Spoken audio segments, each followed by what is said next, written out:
Good morning, good afternoon, everybody, and welcome to the first APHA Oral Health Section mid-year meeting and workshop. I'm Scott Tomar, a past president of the Oral Health Section and a past member of APHA Governing Council, and it's certainly my honor and pleasure to help kick things off today. Today's session will review two recent APHA policy statements that were developed and championed by members of the Oral Health Section. It'll then provide some discussion on public health policy and advocacy and provide an opportunity for you to take meaningful action today during today's workshop. First, before we get started, I wanted to thank our co-sponsors without whom this would not have been possible. So our co-sponsors are CareCrest Institute for Oral Health, the American Institute for Dental Public Health, Families USA, Oral Health Progress and Equity Network, the National Network for Public Health Institutes, American Association of Public Health Dentistry, American Dental Hygienists Association, Community Kennelists, and finally, the American Public Health Association. To me, the strength of the APHA Oral Health Section is its location within the American Public Health Association, which is the world's largest public health organization. And so by collaborating with other components in APHA and leveraging the size and impact of the organization, a modest-sized section like the Oral Health Section can really punch above its weight. The APHA policy statement process enables the Oral Health Section to establish its position on issues of importance to the public's oral health as official policies of the APHA. I can tell you, having gone through it for a while, the policy statement process within APHA is not easy. It requires dedicated champions willing to do the extensive background research and writing. You have to bring in partners and supporters, and you have to shepherd the proposal through multiple rounds of review and feedback. It also requires a great deal of internal organizational politicking, especially for a modest-sized section such as ours, which only has two votes within the APHA Governing Council, which is the body that ultimately approves a policy statement for APHA.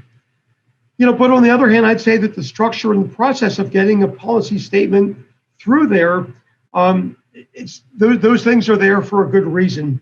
It really forces the authors of policy statement proposals to provide the best available evidence in support of their proposed policy statement. And it ensures that the final product represents the collective perspectives and interests of the broad public health community. So it really forces us to go outside of our own silo to really reach out to partners and collaborators in APHA as a whole. However, and you'll be hearing about our policy statements and the successes that we've been able to accomplish this past year. But getting a policy statement passed by APHA Governing Council is really just the starting point. Public health is really about taking action to protect and improve population health. So it's really up to us to use those policy statements to help bring about change. And that's really the focus of today's meeting. How do we turn policy into action? So to kick things off, I'd really like to introduce our first two presenters. You'll be hearing from Shilpa Dalbal from Virginia Commonwealth University and Katie Batani of Georgetown University, who will provide an overview of the Oral Health Section's two newest policy statements, and we will then continue the program from there. So with that, I turn it over to Shilpa. Thank you. Thank you, Scott. Hi, everyone. Thank you for having me and welcome to today's session. I'm going to briefly share the rationale, evidence, and action steps for the first policy, a call for adult dental benefits in Medicaid and Medicare. We all know and totally heartily believe, and that's why you all are here, that oral health is an integral part of overall health. Despite being largely preventable, oral diseases such as dental caries, periodontal disease, they remain highly prevalent. Dental care remains most common unmet need, much more common than medical care, prescription drugs, vision services, and even mental health care. The burden of this disease, again, the disparities are immense, and the burden of disease is disproportionately borne by low-income individuals and those who are vulnerable populations. The people who cannot afford dental insurance or have access to care kind of have the disease more and who needs most care. Based on the national surveillance data, the prevalence of untreated decay is 2 to 3 times higher among Medicaid enrolled and uninsured adults compared to those with private insurance. Public programs such as Medicaid, which covers the low-income population and provides care to them, does provide care for medical needs and medical services. However, dental coverage for adults remains optional, and it varies state by state, with majority of states providing limited or emergency dental benefit, but not comprehensive. Only 19 states as of 2019 provides comprehensive dental care. Similar situation is for Medicare program. The Medicare program is the one which provides health care coverage to adults who are 65 years and above, and some other groups within it. But there are no Medicare dental benefits similarly. Extremely limited circumstances sometimes have those benefits, but for majority of them, there's no dental benefit. It leaves most of the elderly individuals on the options like either buying private dental insurance, which is very costly sometimes, especially when they are in this age and time when they have limited resources or are unlimited kind of amount that they have to spend for dental care, which results in either delaying the dental care or foregoing it completely. Reports are suggested and studies have found out that nearly 2/3 of Medicare beneficiaries do not have dental coverage, and half of them have never been to a dentist in the past year. So inability to obtain this dental care, timely and regular dental care is such a big need, but if you don't need it, then if you don't get it, then it leads to progression of disease, pain, infection, exacerbation of comorbidities, diabetes, cardiovascular disease, systemic conditions. Even some of our research has found out that social interactions kind of are limited due to dental issues, dental diseases. And again, there's economic loss too. Economic productivity is reduced. One of our research only found out that about 94 million hours are lost among adults due to urgent dental need. And so this all are like a huge cost and results in poor quality of life. Evidence has again and again shown that uninsured populations and the Medicaid beneficiaries are the ones who are most likely to make dental visit to emergency departments. Thus, it becomes really, really important that these oral health issues can be tackled, and we need to reduce the health disparities. And critical, it becomes critical to kind of then provide a sufficient dental benefit, because we know that dental coverage allows people to kind of then go access care and take care of their health, oral health. And this established public options such as Medicaid and Medicare could be useful, could be the right path to alleviate the cost and the burden of disease among some of our most underserved and vulnerable populations. States with Medicaid dental benefits have shown results, and they have shown that higher number of people, more dental visits are happening in states which cover dental benefit. Similarly, elderly adults who are having insurance are more likely to go and see dentists. There is no alternative to this policy. This policy is actually the first step to kind of get started, because there is uphill things going on. But to begin, first thing is to provide the coverage. Providing coverage is the first step to improve our goal to improve oral health among these low-income and underinsured populations. The action steps we have lined up in our policy, and you all can kind of see in the chat window, there are the policies available. But today you're going to talk about, and some of the major action steps that we have lined up are that federal government should mandate comprehensive dental benefits for Medicaid and Medicare beneficiaries.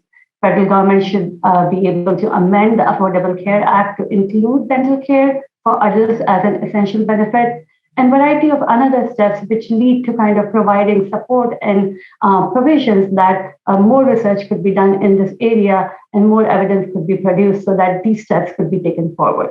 Thank you so much for having me, and I'll pass it on to Katie. Thank you. Hi, everyone. Thank you, Shilpa. I want to echo what Dr. Tomar said about the APHA policy. process. It is a long one. And so I'm just so thrilled and excited to be here today to share this with all of you and to take action together today. So I'm really happy to provide a quick overview of the other oral health policy statement passed in 2020, improving access to dental care for pregnant women through education, integration of health services, insurance coverage, and appropriate dental workforce and research. Dr. Alice Horowitz is the lead author of this policy, and Dr. Catherine Mayberry and I are her humbled co-authors. So I think all of you know that oral health is integral to overall health and a healthy pregnancy. Pregnancy is an opportune time for oral health interventions and can serve as a teachable moment when women may be motivated to adopt healthy behaviors. Also, pregnancy may qualify some women for public health insurance that includes dental benefits, improving access during a period when risk for oral diseases is elevated. Within the problem statement of the policy, we note the physiological and behavioral changes that occur during pregnancy that may adversely affect oral health, and that periodontitis during pregnancy has been shown to increase risk for certain conditions such as preeclampsia, delivery of a preterm and or low birth weight infant, and gestational diabetes. And we note that oral diseases can cause pain, nutritional deficiencies, lost work days, and reduced employability, all of which affect quality of life. In addition, we know that children born to mothers with poor oral health and high levels of caries-causing bacteria are at increased risk for developing dental caries, one of the most prevalent but largely preventable chronic diseases among children in the US. We also note the consequences of dental caries among children, which include acute and chronic pain, treatment under sedation or general anesthesia, hospitalizations and ER visits, high treatment costs, loss of school days, diminished ability to learn, a high risk of new caries lesions, and diminished oral health related quality of life. Only 46% of women in the US report having had an oral prophylaxis or teeth cleaning during their most recent pregnancy. And that percentage we know is much lower among socially disadvantaged women and those who lack dental insurance and other resources and social supports.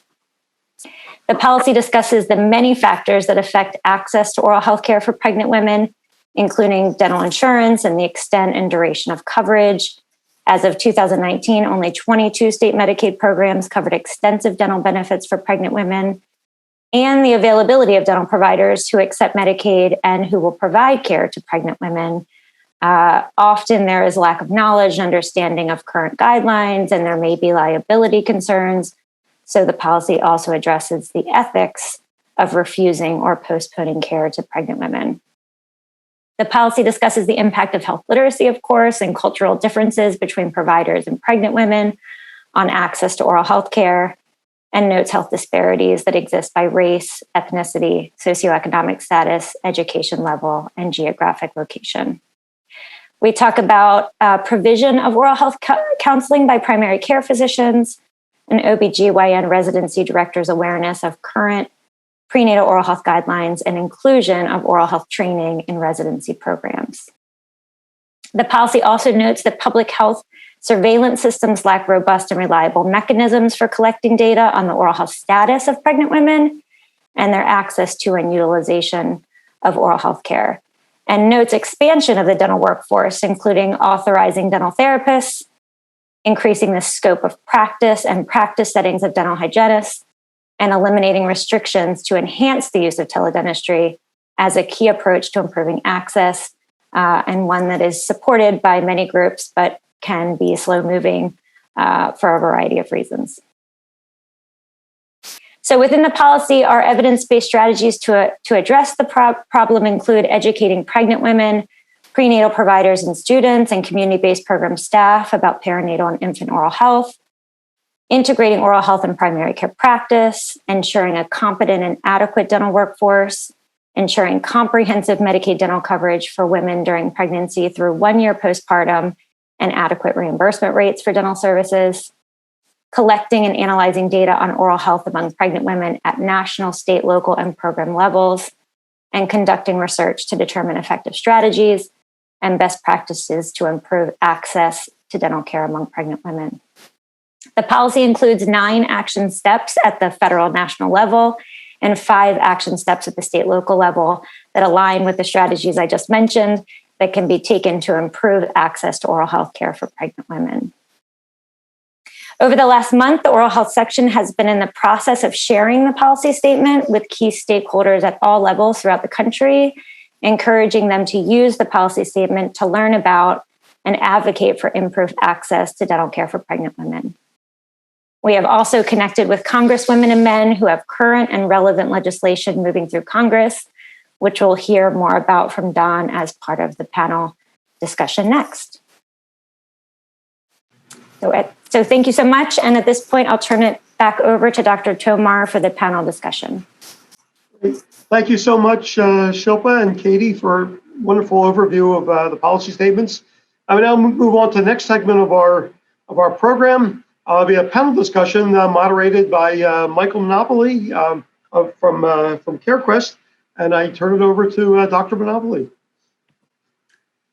Thanks very much, and thanks to all of you for joining us today. As Scott said, I'm Mike Monopoly. I'm the Vice President of Grant Strategy at the CareQuest Institute for Oral Health, and I'll be moderating this afternoon's panel discussion. I think we have an excellent panel discussion ready to share with you for your understanding and participation. The discussion will focus on putting policy into practice, where we will discuss ways to advance APHA's policies to champion oral health equity. This conversation will center on supporting adult oral health benefits in Medicaid and Medicare, and the importance of educating the community of those most impacted by inequities in oral health access and outcomes. We look forward to your questions and input through posting in the chat. Annalise Cothran and I will monitor the chat, and we will have time at the end of the presentations for questions and discussion. So without further ado, let me briefly introduce all of our panelists, and then as they begin their presentation, they'll tell a little bit more about themselves and their organizations. So first, we will have Don Hoppert, the Director of Government Relations for the American Public Health Association, followed by Melissa Burrows, Associate Director for Strategic Partnerships at Families USA, and last but definitely not least, Casey Wilson, Policy Analyst at the Dental Access Project of Community Catalyst. I also hope that we can have be informal during the panel. So panel members, please call me Mike, and I will call you by your first name as well. So let's start with Don. Thank you. Great. Thank you, Mike, and thanks to everyone for inviting me to participate today.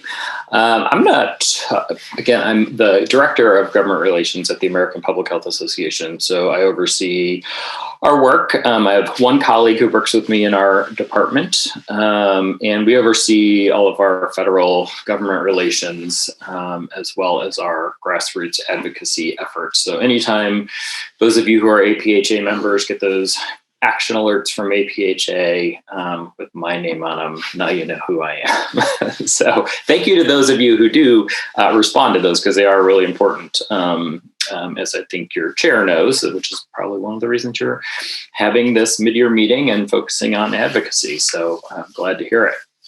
To start, I'm just going to talk a little bit about APHA's policy statements. I think you heard a bit about the process. I'll talk just a little bit about that, but then also kind of the importance of them and how we use them, how our members use them, and how other people can get engaged in using them. And I checked right before the session today to find out how many active policy statements APHA has.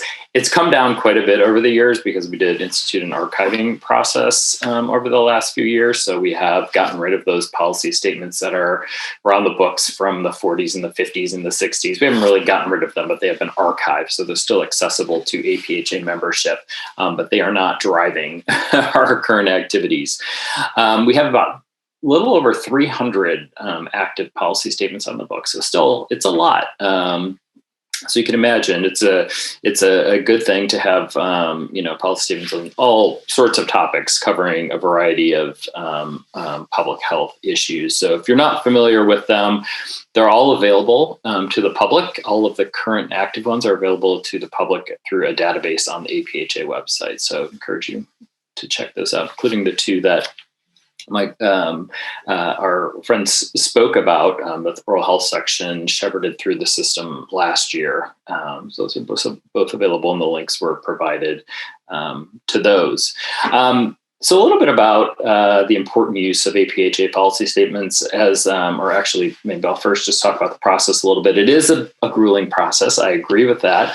But I also agree that that's really important because we do end up with, well, many authors have very good intentions. We get policy statements submitted kind of at all levels of completeness and quality. Going through that process is really helpful, I think. It kind of forces people to take a second look, make sure that they are covering everything that's required in a policy statement, and also is a good opportunity from them to hear from the Joint Policy Committee and the Science Board about ways they can strengthen it, and perhaps other individuals and organizations within APHA and sometimes outside of APHA that they might want to connect with as they go through the process to improve their initial submission.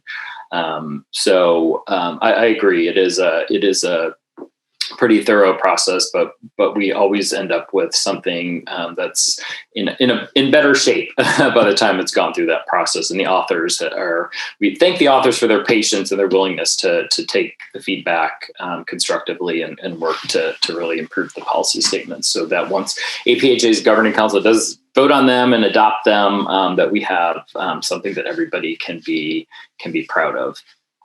So policy statements help to shape APHA's stance on a variety of public health topics. As I mentioned, we've got 325 active ones on the books right now, and they reflect the depth and diversity and interests and expertise of APHA's membership. Policy statements serve as a regular source of information to many, including the staff, APHA members, affiliates, partners, and policymakers at all levels of government. APHA staff regularly refer to APHA policy statements as background for determining whether APHA will support or oppose specific legislation, regulations, and other actions based on the research, general position, and recommendations that are included in the policy statements. So policy statements drive the content of legislative and regulatory recommendations made by APHA to Congress and federal agencies. And oftentimes those things are reflected in letters that APHA sends to Congress, comments we submit to federal agencies, the White House, and sometimes in actions that we take in the courts. So whether it's submitting an amicus brief in support or against a particular case, federal case that's happening in the courts that impacts a particular public health topic that APHA has a policy statement on.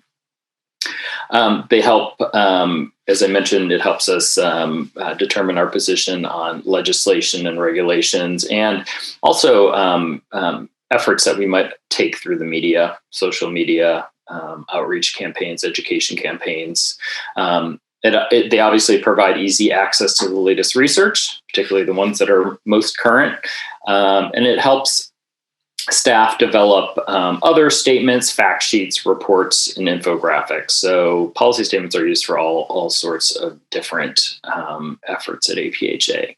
Additionally, congressional staff and regulatory agencies often refer to APHA policy statements as references or resources when they're developing proposed legislation and regulations. We often get asked by our members, how can we use APHA policy statements? And because there are so many more of you than there are of me, member action around the policy statements is really important. Often APHA will coordinate with components for their content and on-the-ground expertise to draft regulatory comments on important public health issues. And oftentimes the policy statements are providing a lot of the framework for any submissions that APHA and or the sections are submitting on these issues.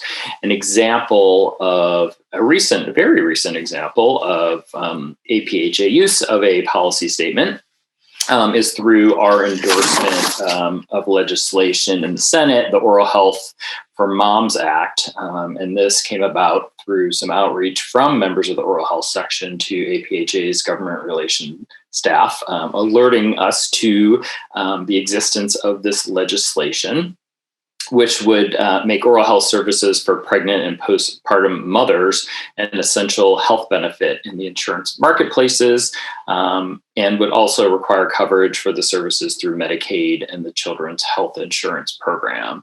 And so in working with the section, including some of the authors, we drafted a letter to Senators Stabenow, Cardin, and Booker, who introduced the legislation, and we sent a letter from Dr. Benjamin to those members endorsing that bill. So we were happy to do that. APHA members and affiliates can also use APHA policy statements for advocacy on public health issues at the federal level, in their states, at the local level. It really just depends on the topic and, how the policy statement is written and whether it includes recommendations for state and local levels. Although oftentimes some of the policy statements, even if they're written at a federal level, can easily transfer down to the local level. They can be used to inform letters to the editor and other media outreach on various public health issues. Again, they're great for keeping the membership informed about APHA's views on important public health issues. It's a good way for members and affiliates to equip themselves with the latest research and knowledge when they are advocating at the local and state levels. And there are also many sections, assuming including the oral health section, often use them to develop themes for sessions at the annual meeting. So they are really are useful in a number of ways. So I just wanted to take the time to share that. And thank you again for inviting me to participate in the panel today. And thank you for drafting some great policy statements. Thanks very much, Don. Melissa? Great. Thanks, Mike. Hi, folks. I'm sorry you can't see me today. I'm still recovering from my vaccine. So we're off camera, but I'm really, really happy to be here with you all and be talking about oral health policy at a time when, things are really exciting. So I'm going to back up and just, say a little bit about who I am and who Families USA is. I'm Melissa Burrows, as Mike said. I'm the Associate Director for Strategic Partnerships at Families, but I also am the Director for our Oral Health campaign. And Families USA is a health advocacy organization where we are committed to improving health and healthcare for all. And a big piece of that is oral health. For all the reasons that were discussed earlier, we really understand that oral health is critical to overall health and achieving the goals that we've policy goals that we've set out and the outcome goals that we've set out for ourselves as well. So, as many of you know who are on this call, I see a lot of familiar faces. Families USA has been working at the federal level on improving oral health policy for quite some time now, and we've partnered with a number of you here today between the CareQuest Institute, Open, Community Catalyst, APHA, and many of you that are here in attendance and others of the sponsors here today. We're coming together on these federal priorities, many of which are encompassed in the policy statements the APHA laid out today. And really, Families' role has been one of convening and empowering and hoping to bring advocates and community groups within Open and within the health advocacy community together to set and engage on federal priorities. And so I am going to talk a little bit more about the federal landscape, building on what Don just mentioned about sort of some of the things that are moving. But I do just want to emphasize, between what Families has been working on, and our emphasis really has been around Medicare oral health coverage and Medicaid oral health coverage.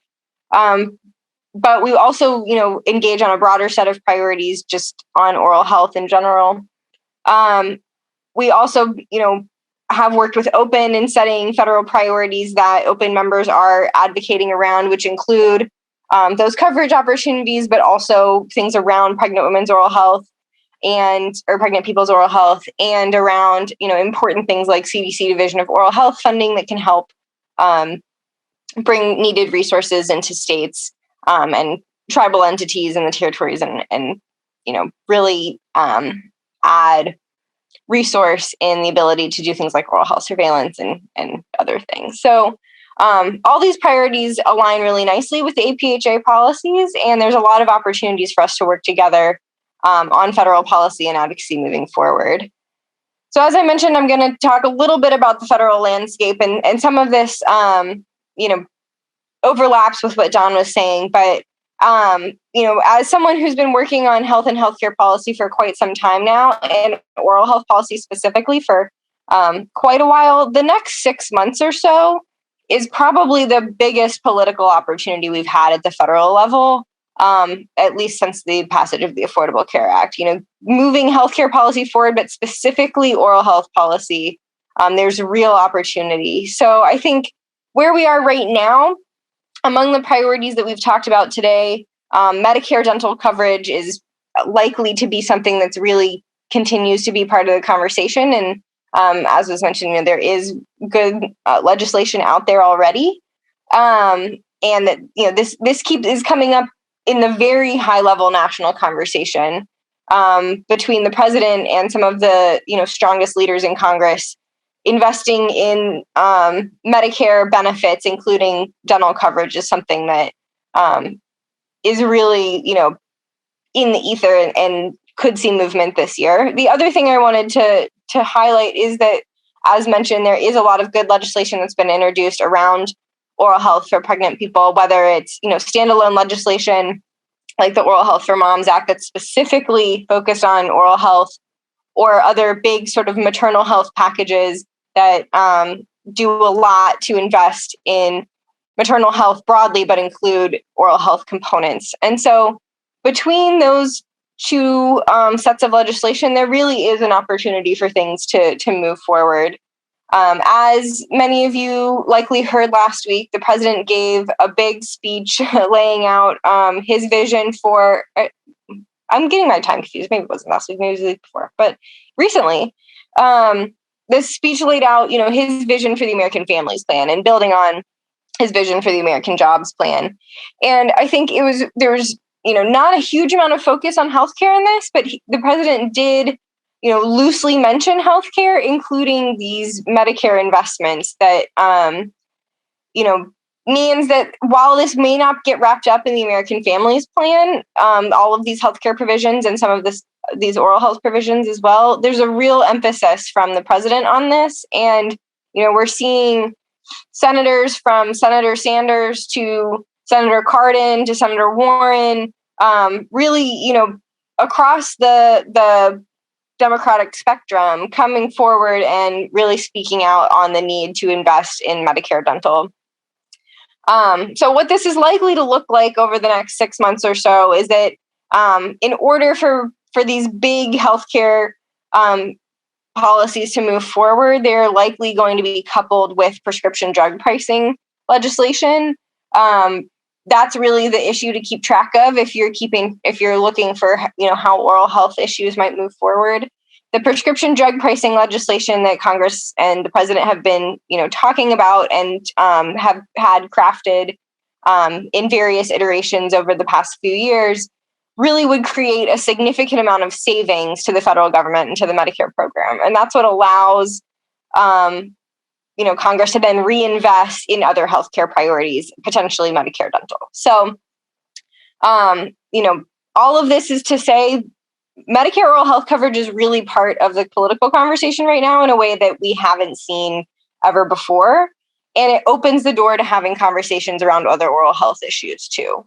So I think on the Medicaid adult dental front, we're also seeing increased interest. While there isn't a vehicle that's kind of coming together around Medicaid adult dental coverage at the federal level at this very moment, Families USA and Community Catalyst and others have had conversations that we thought, we were years and years away from being able to have with committee staff who are interested in doing a federal fix to improving Medicaid adult dental coverage. We are hoping that legislation will be introduced this year, but we understand that the political conversation really is likely to stay focused on Medicare. But this is a huge opportunity for all of us. With all of this conversation moving around Medicare oral health coverage, around Medicaid adult dental starting to have a little bit of a conversation, and then their real bipartisan energy around maternal health. Now is the time to really be talking about our issues and to be engaging as advocates or to be engaging, as educators.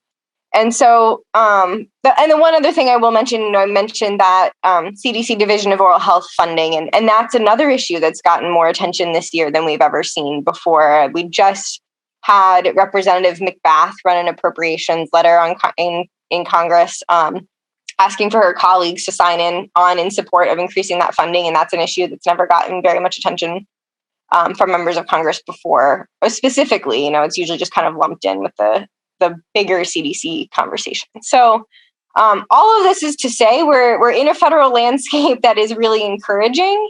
Now is the time for advocacy, and Families USA's role is to really help support you in that advocacy or education, where some of the ways that you can get involved, working with us and with Open and all of the other great organizations on this call is obviously, there's things like direct outreach to members of Congress where you can talk about these policy statements, the broader issues. You can share data.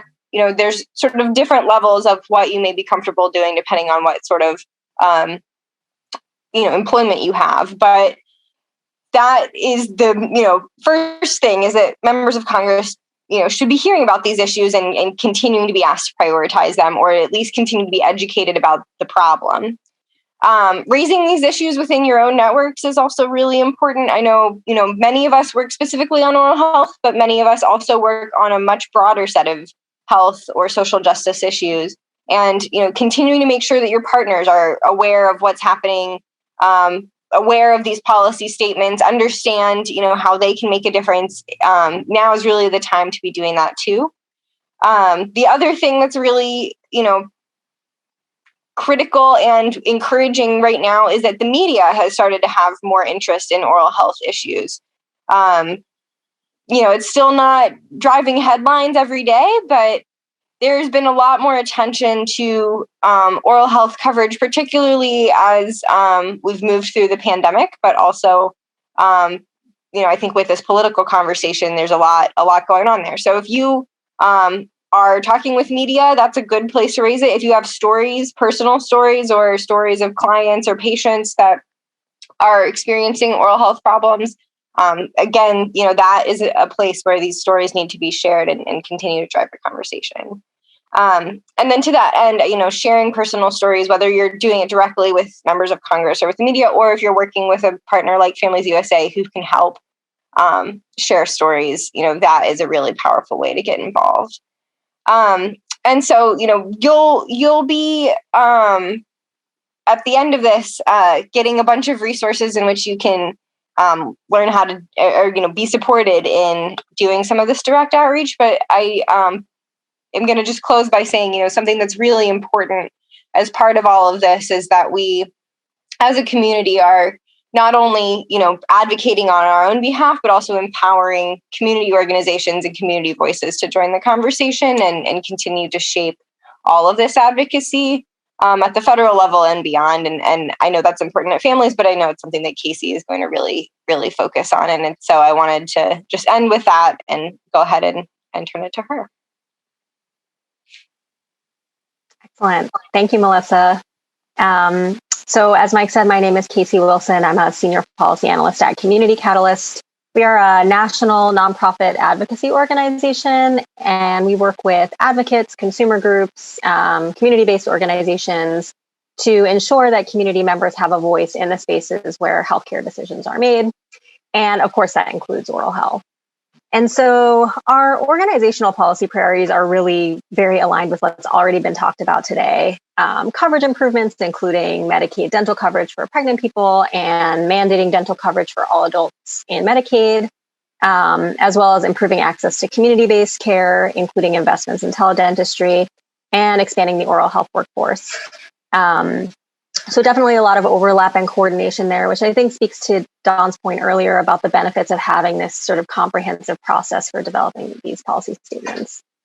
And so, as Melissa said, we've already gotten a lot of really great content in terms of what policies are moving at the federal level, and specifically the APHA policy statements. And so I want to talk a little bit about process, specifically around how we can maximize our advocacy efforts when we're invested in advancing equity, which I think is really important when we're talking, as we are today, about putting policy into practice. So, the reality that I think everybody here knows is that the roots of oral health inequities are complex, interlocking, and they're structural in nature. And so that means that we need structural solutions. And it also means that there are a lot of different opportunities to advance oral health equity and to plug into policy and advocacy work. So there isn't just one right way or one skill set that will achieve equity on its own. So again, I think this is exactly why there are multiple policy statements and multiple opportunities for members to use them. And it's why, as Melissa said, fostering partnerships and investment from organizations across the country, including community-based organizations, has been so important in their work in moving federal policy priorities. And so the last piece about community engagement that's really important in oral health advocacy and any advocacy for systems change, this might seem obvious, but I think it warrants saying directly that the people who are most impacted by a problem are the ones who are going to have the deepest expertise in knowing how to solve it. And so this is exactly why local and community level work is so important in advancing good policy. And certainly at the local level, but also at the state and federal levels, community voice is critical in ensuring that we understand what problem we're trying to solve, how it's impacting people, and what policy solutions will help. And so really the community should be informing our policy solutions, regardless of which level those solutions are operating at. So, one last note, sort of framing note about community engagement is that sometimes I think that language can make it seem like we're trying to make communities get engaged. But the reality is that communities are already engaged. Community members know the problems that they're facing. They know the strengths and the skill sets that are in their communities. And so it's really about transforming our advocacy strategies to support that existing engagement and the strength and skills that are in communities. So what does community engagement look like in oral health advocacy? I think first and foremost, it means that the communities who are most directly impacted by the issue that we're working on are not only included, but centered. And so if we find ourselves working on behalf of a community that we're not engaged with, that can be a good sign that investing in community engagement strategies could really strengthen our work. And so, this can mean thinking about things like who has power in oral health advocacy spaces or who is in those spaces to begin with. So who are the members of our coalition or campaign? Do we have representation from directly affected communities at the table? If we do, are they truly represented there? Do community members or community-based organizations representing them have decision-making authority? Are they weighing in about which policies we prioritize? Are they weighing in about how we set our advocacy strategy? Is the seat at the table really representative of their needs? And then the other side of that is if we don't have representation from directly affected communities, it could mean interrogating why that might be. So even things that seem small, like where or when our coalition meets, could be limiting our power without us realizing it. So, do we host coalition meetings or campaign meetings at 10 a.m. on Wednesday mornings in a place that's not accessible by public transportation? If so, who's going to be able to be at that table and as part of those conversations and who's not? And are there shifts that we might make that could make our spaces a little bit more accessible? Questions like how we're defining problems in the first place are also really important to think about with respect to community engagement. So, have we heard from communities themselves which oral health issues are the most pressing? How have we framed the problem? How have we prioritized our policy solutions? And again, who's making those decisions? And so ultimately, I think those of us invested in oral health equity should be asking ourselves at every step along the way, how do we know what we think we know? And if we haven't been in direct communication with the people who are directly affected by a particular oral health problem or policy, there are almost certainly going to be some gaps in our knowledge. So, for example, if we think about access to dental care as a problem, which we've been talking about today, we know that many adults don't get a yearly dental visit, and we also know that racial disparities exist. So Black, Hispanic, and Asian adults are all less likely to have a dental visit than their white counterparts. And so if we were to just look at those data, we might say, wow, people really don't know how important oral health is. They're not prioritizing these appointments. We better prioritize community education to make sure that people know how important it is. What we also know is that when we talk to community members directly, they actually do largely understand the importance of oral health, and people consistently raise dental care as a key area of unmet need when asked about their healthcare needs. And so in this particular example, that leads us to understand, as I think everyone here does, that what we need to prioritize is improving access to care and addressing the impact that structural racism has on healthcare access. And so, we've talked about this today, for example, in the APHA policy priority to make dental benefits mandatory in Medicare and Medicaid. So when we're engaging directly with communities, we're able to understand the problem more accurately. And that means that we can target our advocacy strategy correctly as well. And so this means continuing to center community voice as we move from deciding on particular policies into our actual strategy for advocating for that policy change. And so here, I just want to say that another thing that comes up in community engagement is that sometimes it gets framed as being a benefit to communities. And in reality, community engagement is a key policy advocacy skill, and it really benefits the political power and success of our campaigns as well. And so obviously this is just one example, but the overarching point is that involving communities in policy decision-making and ensuring that we understand local context is really critical for oral health advocacy that's grounded in health equity. And so, just like with all advocacy strategy, there's not one right way to do community engagement work. But one thing that we've learned from our work with advocates and community groups on the ground is that some structure can often be helpful in thinking through where folks are with community engagement and where they'd like to go. And so if you're interested in incorporating or deepening community engagement as you engage in advocacy around adult dental benefits in Medicaid and Medicare, or improving access to dental care during pregnancy, or in any of your other health advocacy efforts, there are a number of sort of tools and processes that are available. Community Catalyst has created one that I'm happy to share that just includes some sort of questions and prompts and additional resources.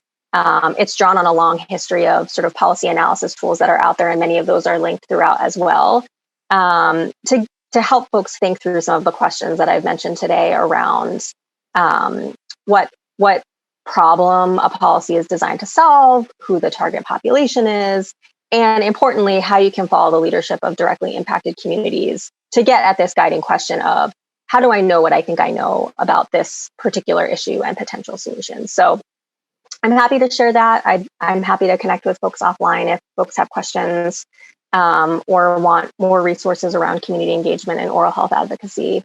But I will pause there and turn it back over to Mike.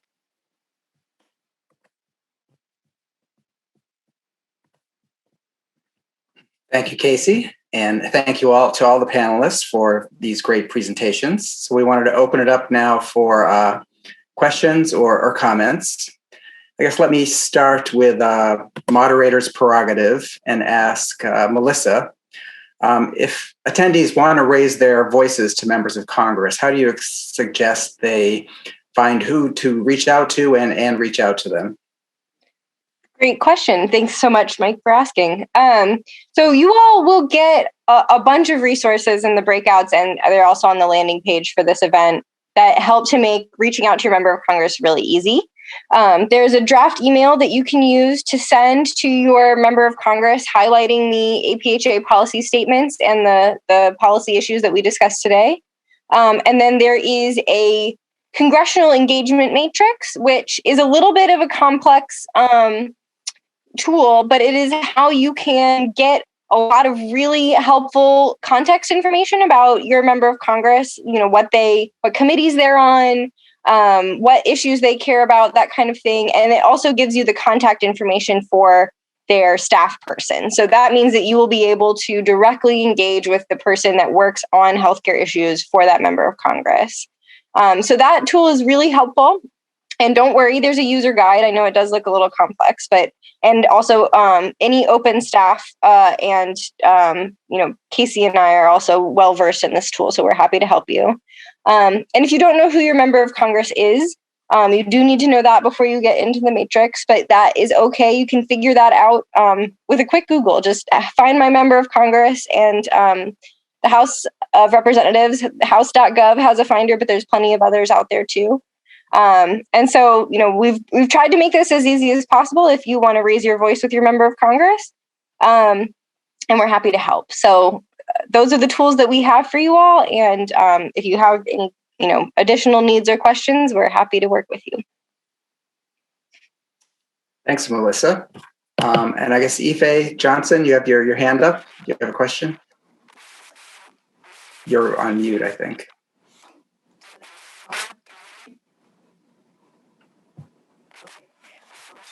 Ife, it sounds like you have a bad connection. You want to chat in your question? Sorry about that. Thanks. So I guess I'll continue as well. So for Don, I don't want to put you on the spot. I know you mentioned the Moms Act. Is there something that you can think of as it doesn't have to be oral health, but oral health is great, of an issue that started as a policy priority and went forward to really make a change that was significant? Yes. Being not super well versed in oral health issues, I won't pick that as an example, but I'll pick climate change. In 1995, APHA passed a policy statement on the health impacts of climate change. That was long before anybody else was really talking about it. And boy, if we come a long way since that, we were able to really change the messaging and the dialogue about climate change to really make it more about the health impacts. We've been able to really advocate for the creation of a program at the CDC that now helps fund states and some localities to address the health impacts of climate change. And on a number of other levels, we've been able to really put health forward through regulations and other efforts, and also fight against a lot of bad regulations over the last 40 years that were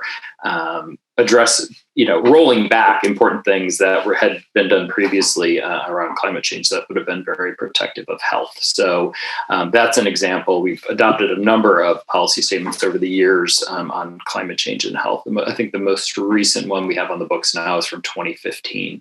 So those have been very helpful and influential in our efforts there. Thank you. And a really important topic. So that's great. Oh, and Helen tells me I am very well versed on oral health. She sent me a private message. Thank you, Helen. Helen used to be a member of our action board. So thank you for that. Is reminding me that that we have obviously been active on oral health issues based on our policy statements. But I was just thinking of one that I am more familiar with, that I've done a lot of work on. So sure. Thank you. And so Ife posted her question. And one of the things that often comes up, and this is for everyone, with people who are in organizations that have to stay apolitical, is how can I, as an individual, advocate for policies I believe in? If anyone wants to take that. I'll just quickly say, you can always play the role of the educator and just talk about the importance of oral health and ensuring that people have access to it. You can do that without advocating for specific legislation. Just letting people know why it's an issue and sharing statistics with them about why it's a problem is generally pretty legitimate way of doing things, regardless of your job or your funding status, et cetera. But I always say, particularly if you're doing something on your work time, just always, check in with your employer and make sure they're cool with it. But on your personal time, you can pretty much do whatever you want. So you can definitely be an advocate. And if you want to not cross the line, just don't talk about specific legislation and just talk about the importance of the issue and ensuring people have access. Yeah, I'll reinforce that and just also say, even if you aren't talking about specific legislation, the stories from your experience and the data that you may have access to is something that can be incredibly influential. You don't need to be in there telling a member of Congress exactly what to do. They can usually kind of understand, the importance of an issue without that direct ask. So it is really, really important to do it both to do education in addition to advocacy, and both are really valuable. I would say also connecting with, community organizations or community organizers in your area, whether that's in your official capacity, professional capacity, or as an individual in your off time, to get a sense for what work is going on the ground that you could plug into, even if you're not acting on behalf of the organization you work for, you can still plug into some other collective efforts that are happening on the ground. And there may be opportunities to plug into programmatic work or community work that may not be happening at the policy or political level. Change doesn't always have to happen through conversations with legislators, even though that's really important. And you can always call your member of Congress, even if you're not there in person. Great, thanks. Great question, great answers. So feel free to jump in, Annalise, if you have anything, but I can continue as well. And again, I don't want to put you on the spot, Casey, but is there something that stands out to you in terms of community engagement that either was very positive because it happened really effectively, or created a real problem because it didn't happen effectively? Yeah, I think one of the things I can sort of maybe answer both of those questions is being mindful of positionality is really important in doing community engagement work, especially for those of us who might work for large national organizations or white-led organizations. If we're invested in equity work in particular, the folks who are going to be directly impacted by the issues we're working on may not be represented in our own organizations, or we may not have that same level of expertise or experience, direct personal experience on the issues that we're working with. And so I think it's important to understand where we sit as organizations and individuals when we're entering into this work, and being mindful not to sort of usurp work that's already happening on the ground. When we come in with a lot of money and resources and connections, there's power in that. And so, I would say being aware of power dynamics and how they show up in organizational spaces and advocacy spaces is really important. So approaching this work with humility and understanding that, I think to Melissa's point, the power of personal story is so important. Data is really, really important, and it often doesn't tell the whole story. So sort of finding ways to pair those higher level data collection efforts, policy analysis, communication skills, the things that these larger, well-resourced organizations can often bring, with the other really critically important skills for advocacy, like community engagement, community outreach, grassroots organizing, and understanding that those things are all equally important in terms of the success of our advocacy efforts. Great, thank you. And Melissa, can you think about and talk about bipartisanship, an interesting term nowadays? Do you have any sense of if that's going to be a possibility in any of the work that we've been talking about this afternoon? It's a good question. And I think it kind of depends on the whole vehicle. I think there's these big plans that the president has laid out, around infrastructure, around, human infrastructure, as he called it. And then also, there's these big plans he has around healthcare. And some of these vehicles will likely end up passing on party lines because they are such big, massive reforms. And a lot of things are likely to move in what's called the reconciliation process that will allow the Senate to pass something on a party line vote. But I do think, there is some agreement on some issues. Infrastructure is one. There's bipartisan agreement on some pieces of infrastructure. Of course, that's not what we've been talking about today, but I think it's just a good example.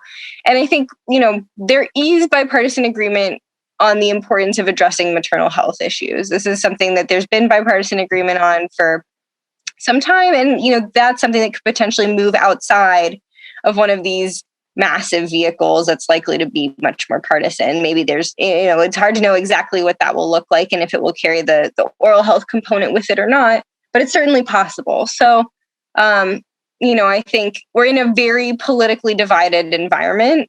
We all know that. But I think bipartisanship on discrete issues will be possible, even if it's not necessarily possible on some of these big, massive legislative vehicles. And I, also would be interested in if Don agrees. He probably has thoughts on that too. Yeah, I definitely agree on the infrastructure piece. As long as you're defining it the way Republicans want it defined, they can definitely find common on that one.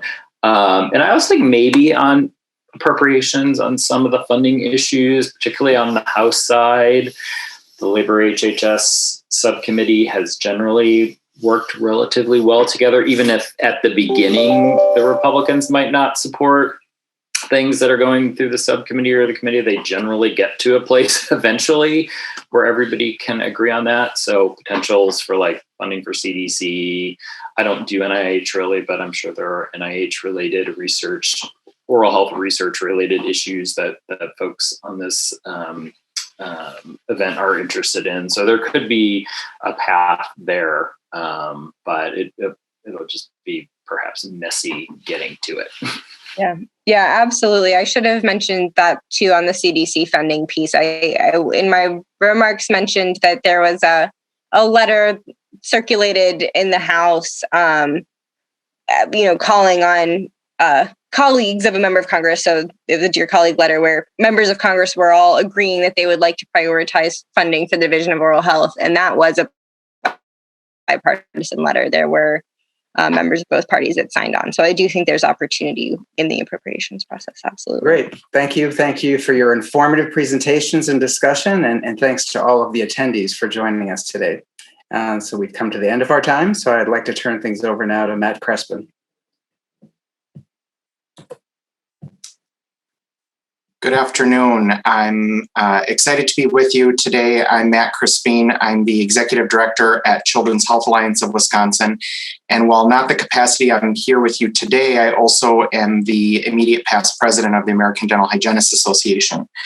I wanted to just spend a few minutes talking to you a little bit about advocacy before we move to some breakout groups.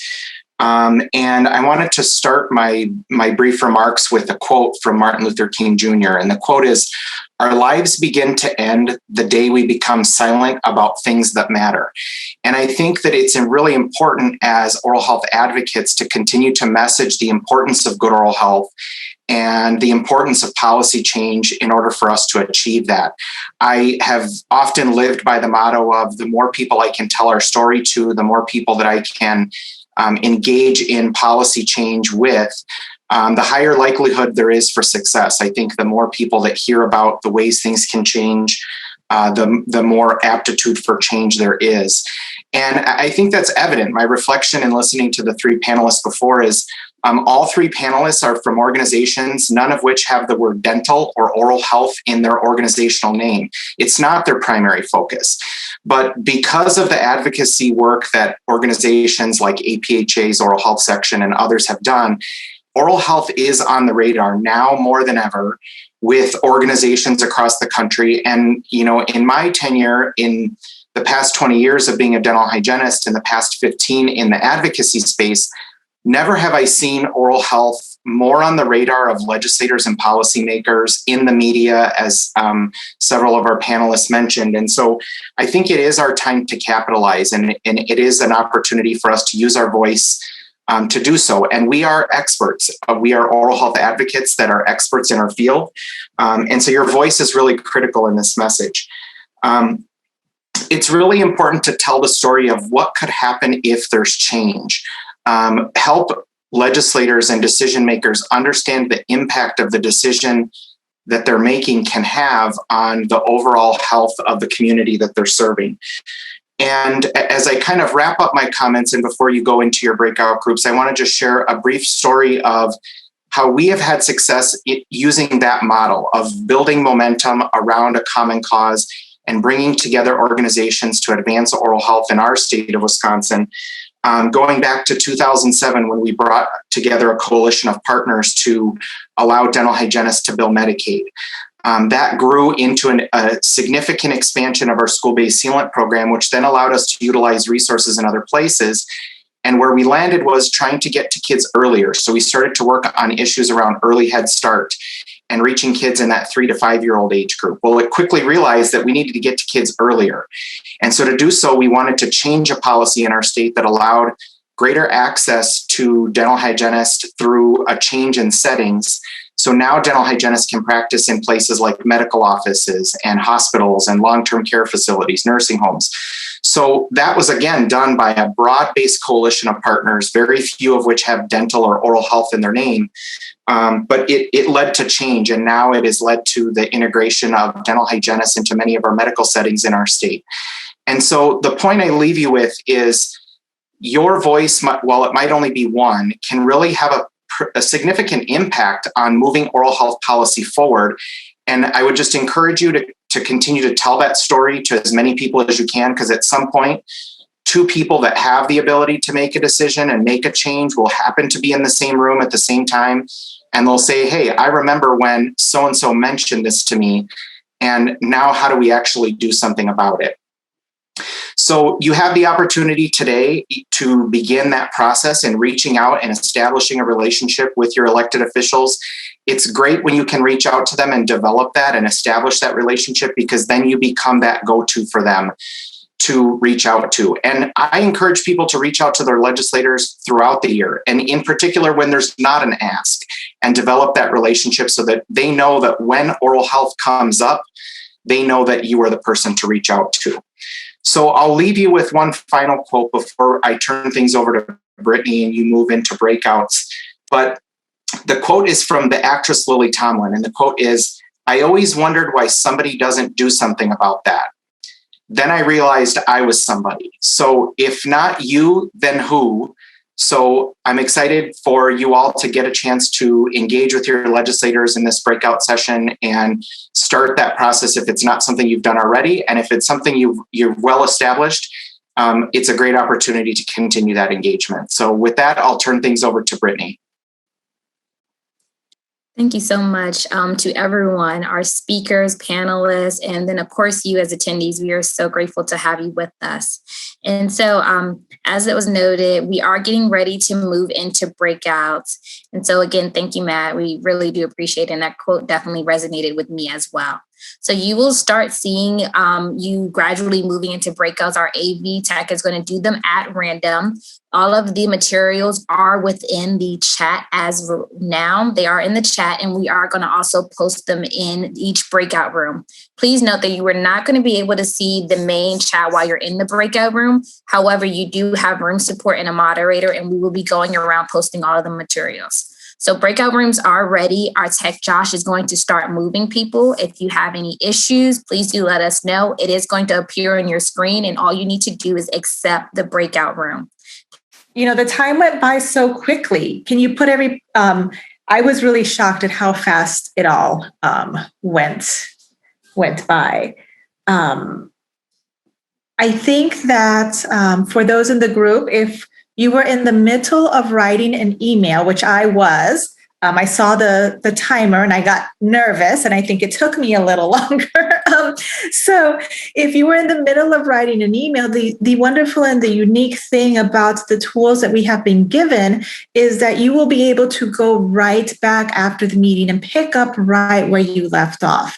I was in the middle of sort of putting a few little, things about, I live in Austin. I know that you just did this and this, and I really want to bring something to your attention. So I just kind of wanted to add that little piece. I am really surprised at how quickly our 25 minutes went by. A lot of what we talked about in our little breakout room was really how to use the tools, how to use them. We shared our screen, and I think everybody in our breakout room is going to be able to return after the meeting and finish sending our emails. How does everyone else feel about that? Mm-hmm. Yeah. So, Josh and Brittany, if you are okay, we can just continue with what we had planned, and just, technical issues, they happen, and it would not have been a webinar if we didn't have one. So there we are. You're exactly right, Josephine. And what we're doing is just for anyone who want to access the files, we're also putting them back here in the main chat. This is also a great opportunity for you to share any thoughts or any resources you have that came out of your different breakouts as we continue on with the remainder of the webinar. So thank you all so much. Okay, and I think at this time, we will go ahead and turn it over to Alice. And Alice, I think you've inherited a couple of extra minutes. So if you want to take those, you're welcome to. Okay, well, thank you very much. And thank you for everybody for organizing this. My assignment for today is to provide you with some background that what we have done with our particular policy statement, and also to give some next steps. And originally, when we started out with the policy and we found out that it had been voted on by the council and it was okay, that was good. We sort of took a long, deep breath to figure out what else we might do. We knew all along that what we needed to do was to actually get the contents of the policy statement out so people can use it. And we wanted to do that not only for the members of our section, but for a variety of organizations and associations. So the first thing I did was to contact our policy rep at APHA to find out, well, do you help us do this? And the response was they had, first of all, I was advised that we should not do anything until the final statement is published by APHA, which didn't come out, I think, until the end of January. And that was primarily what they did. And then Katie and I, and it was mainly Katie, developed a laundry list, a contact list of where we wanted to try and send our policy statement to. Drafted a letter, and so far what we have done is we customize the letters for each organization or individual, and we have a laundry list of all of these groups. So it was to go to federal agencies like HRSA, national organizations, and legislators, especially those that have current bills, markup. And one happens to be Cardin from my state, so we definitely wanted to get to him. We then drafted these emails to various contacts, and the process of sending the letters was that we sent Josephine our letters and emails with specific letters attached, 27 of them so far. And she, in turn, forwarded them, because they all came from under her name, forwarded them to the contact. And she cut and pasted the letter and into each one. So, and then she CC'd us, and she has also shared with us responses that she has received from those that have gotten the letter. We worked with Jordan at APHA as well as Dawn, and as you've already heard, to get a letter to our legislators that had drafted the Moms Oral Health for Moms Act. And we're planning to do the same thing for the MAMA Act. And we're still collecting addresses and specific emails for certain other people that we haven't gotten to, but we're working on it. It's a major undertaking, but I think it's going to be worthwhile to try and raise awareness of the need for this kind of legislation and why gravid women need to have access to dental care. So my one suggestion on this would be that if you're going to, no, not if, when you write a policy, get it approved, that really should in turn have a plan of how you're going to try and disseminate this.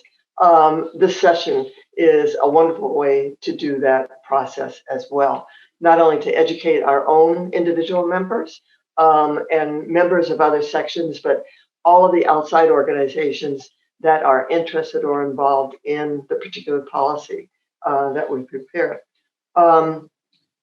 We have, I think,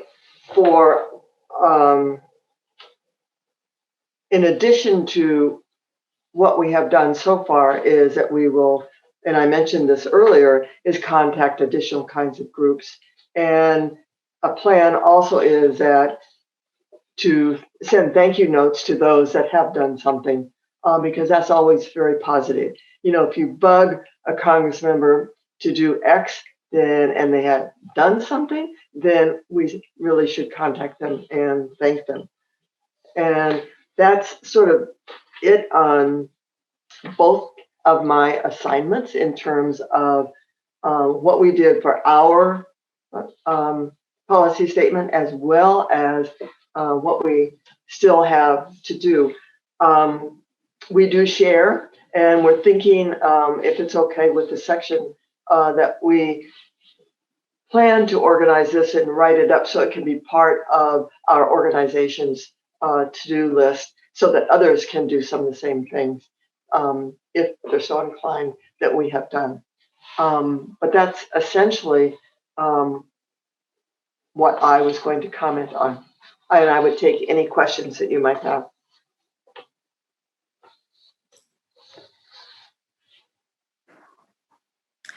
Does anyone have any questions for Alice or Katie?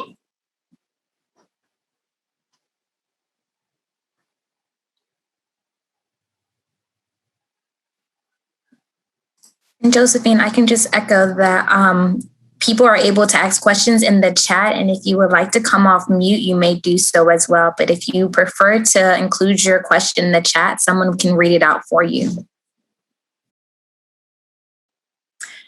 Thank you, Alice, very much for that overview of what was done. I think it was so important that Alice and Katie organized that next step to begin putting that policy into action in addition to what we're doing now. Now, everyone, don't leave. We just have a couple of other things we would like to share with you. In particular, I would like to just share with the group a little bit about the oral health section. For many of our members that are on today, we will be providing a quick overview of what we've accomplished this first half of the year. For those of you that are not members, I would love to share some of the other things that our membership is doing. So you might wonder, who is the oral health section of the American Public Health Association? If you're not familiar with this, you've heard APHA throughout the webinar.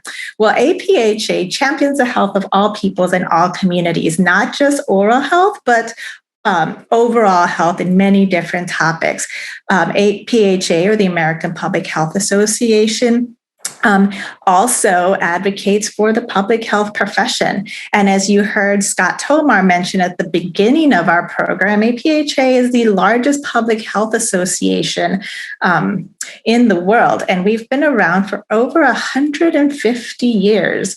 And we also have the ability to influence federal policy and to improve the nation's health. And we'll talk a little bit more about that.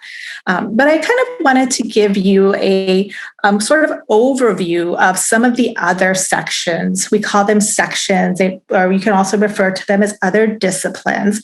But as you can see from this list, there are many disciplines. For example, we have public health law. We have pharmacy, epidemiology, school health and wellness, and of course, in the center of the list is oral health.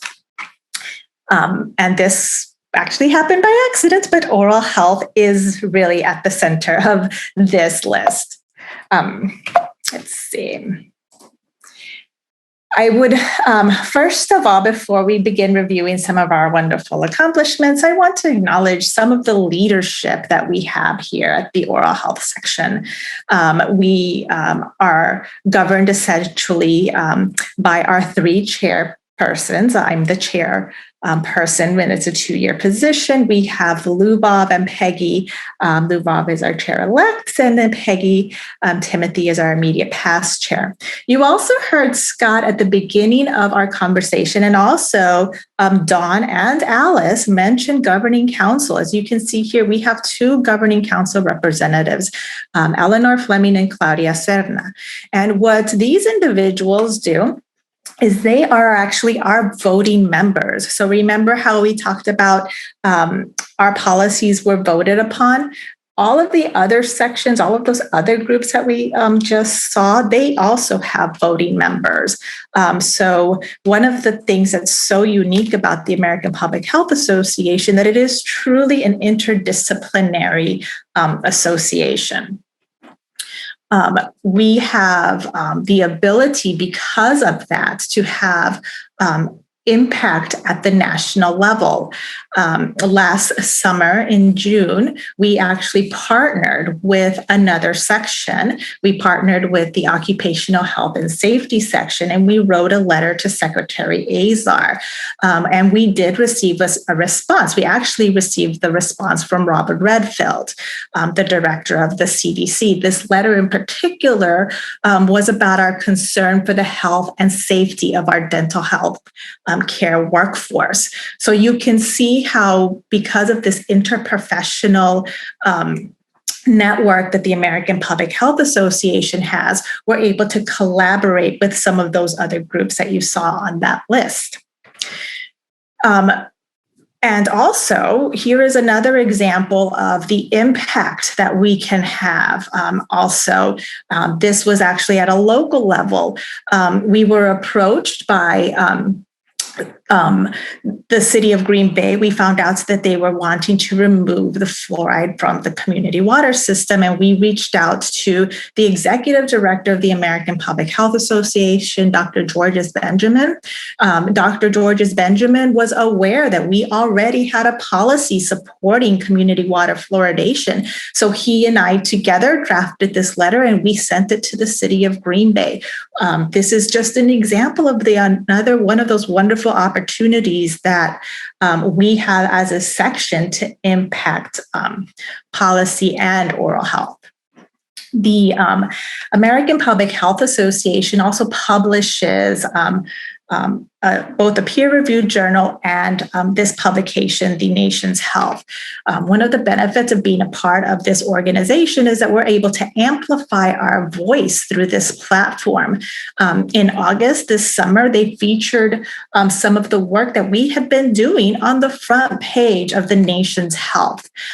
So this was another way that we were able to unite our voices and really amplify how important oral health is to this nation's health.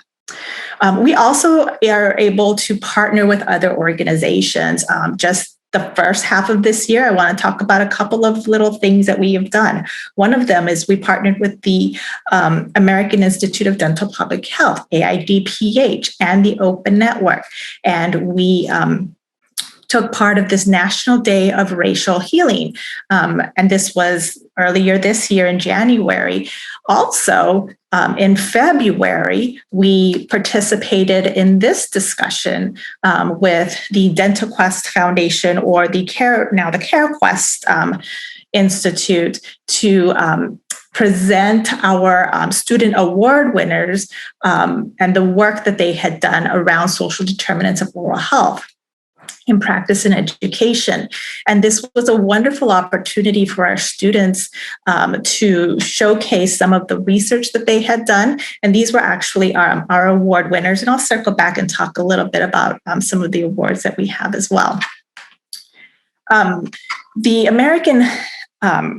The oral health section of the American Public Health Association also has several committees, and this is really where we do the bulk of the work. This is really where we make our impact. We have committees such as a Scientific Program Planning Committee, the Student Awards Committee, Communication Committee. We also have a National Public Health Week liaison and a student liaison. And through these committees, this is where our members are actually driving the work forward and making impact through our organization. Just to mention a couple of things to look forward to that our committee members are working on. One of them is a Scientific Program Committee. Our committee, our Oral Health Scientific Program Committee, is in charge of collecting abstracts and completing the peer reviews and organizing our sections annual meeting themes. Dawn talked about that previously. And yes, we oftentimes use our policies, and especially our new policies, to center our themes around for our scientific program planning committees. And this is, we have Chelsea and Shipla is in charge of some of this work. Another great opportunity that we have at the oral health section is that we have 2 awards, and we have an award committee for our very popular award, the John Knutson Distinguished Service Award. And then we also have the Anthony Young Student Award and the Caswell Evans Post-Professional Student Award. And both of these awards are sponsored by the CareQuest Foundation. We are one of the few sections that is able to support our students not only to attend the meeting, but also some travel funds and registration to actually be able to present their work. So these are some of the activities that our section members are leading and driving forward. This year, I was very proud of what our National Public Health Week liaison was able to put together. This was Alan and his team who were able to put together an amazing Public Health Week content, and this went out through the whole week for National Public Health Week, and we were really able to focus and amplify public health. And again, without member support, this would not be possible. And our members really do an amazing job at advocating and advancing oral health equity. So if anyone is on the call and they would like to know, wow, how do I get involved? Super easy. You can email me, or you can look at the APHA.org website, and there's some opportunities there for you to look around, get to know us a little bit more, and then absolutely sign up to join us in our work. We need you. We need your partnership. We need your voice. We need your support. And we're doing some amazing work, and we'll be continuing to do amazing work in the future. So we definitely want you to be a part of that.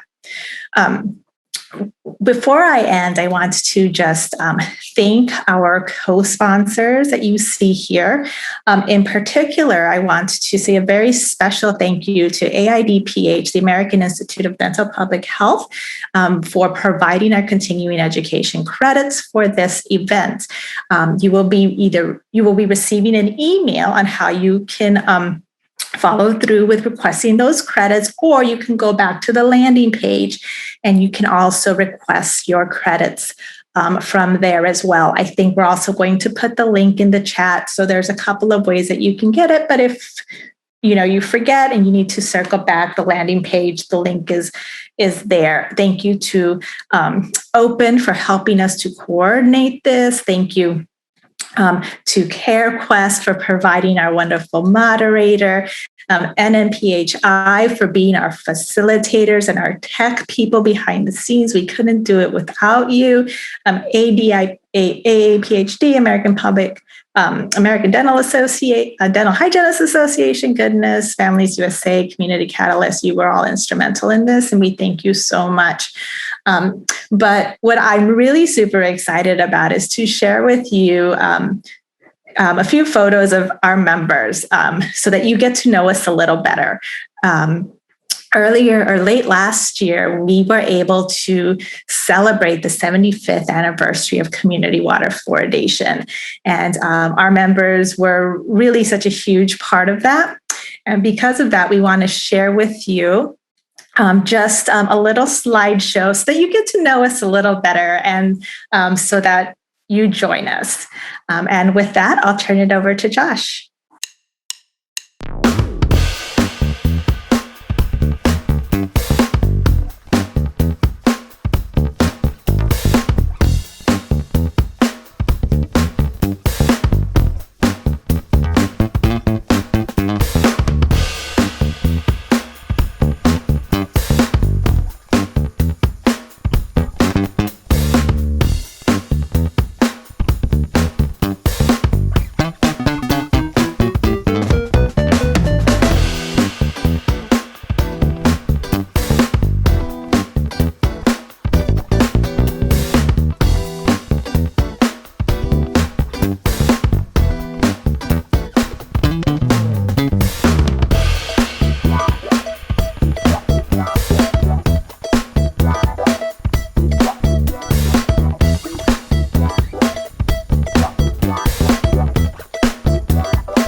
Thank you, everyone. Thank you so much for joining us.